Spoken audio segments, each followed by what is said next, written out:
SOFI stock. Today we can explain it simple method because it has decreased in momentum a lot, and if we say that the huge decrease in momentum, the more price predictions that would give us a possibility in form of increasing in momentum. So we have to know that the price after it stopped here,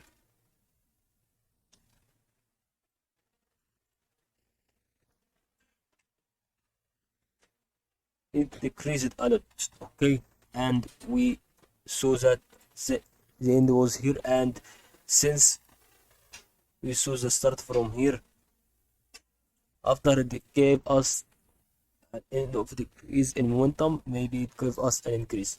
So we can notice that it would continue to increase, but just also see the another price prediction, which is the second price prediction according to this movement, two slope lines.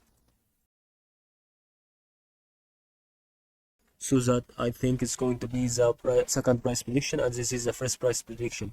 Hope you benefit from this video.